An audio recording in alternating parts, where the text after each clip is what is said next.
மாதத்திலும் அப்பா கொடுக்கிறதான ஒரு ஆசீர்வாதமான ஒரு வார்த்தை. நீ அறியாததும் உனக்கு எட்டாததுமான பெரிய காரியங்களை உனக்கு அறிவிப்பேன். எரேமியா 33 3வது வசனம். இந்த மாசத்துல அப்பா சொல்றாரு, நீ நினைச்சு பார்க்காத காரியம், அறிவுக்கு எட்டாத காரியம், இப்படிலாம் நடக்குமா நினைக்காத காரியத்தெல்லாம் என் தேவனாகிய கர்த்தர் இந்த மாசத்துல மகிமையா ஒரு வாழ்க்கையில நடத்த போகிறாரு. ஒரு பிரச்சனையில இருந்து விடுதலையானா போதும், ஒரு போராட்டத்திலிருந்து விடுதலையானா போதும், இப்ப இருக்கிற இந்த சூழ்நிலையில இருந்து நான் வெளியே வந்தா போதும்னு நம்ம அநேக நேரங்களில் நினைப்போம். ஆனா அப்பா சொல்றாரு, அந்த சூழ்நிலைகளிலிருந்து, அந்த போராட்டங்களிலிருந்து அவனை விடுதலையாய் கொண்டு வருவதுக்கு மாத்திரமல்ல, உனக்கு எட்டாத காரியத்தை, நீ அறியாத காரியத்தை உன் வாழ்க்கையில நான் செய்ய போகிறேன் என்று சொல்லி அப்பா சொல்லுகிறார்.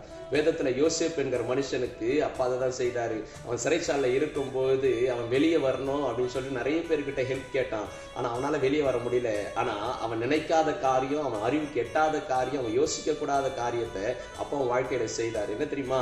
அவனை எகிப்து தேசத்திற்கு அதிபதியா மாற்றினாரு. அதை அவன் யோசிக்கல. ஆனா அப்பா அவன் யோசிக்காத காரியத்தை, அவன் அறிவுக்கு எட்டாத காரியத்தை அப்பா வாழ்நாட்களை செய்து அனுப்பினார். தேவனுடைய பிள்ளைகளை, இன்னைக்கு அப்பா சொல்ற ஒரு காரியம், உன் வாழ்நாட்கள்ல நீ நினைக்காத காரியத்தை, இந்த ஆசீர்வாதம்லாம் எனக்கு கிடைக்குமா, இந்த நன்மைலாம் எனக்கு கிடைக்குமா, இப்பேற்பட்ட சந்தோஷம் என் வாழ்க்கையில கிடைக்குமா நீ நினைக்கிறல, அப்பா அந்த காரியத்தை நீ எதிர்பார்க்காத நேரத்துல, எதிர்பார்க்காத சமயத்துல அப்பா உன் வாழ்க்கையில செய்ய போகிறாரு.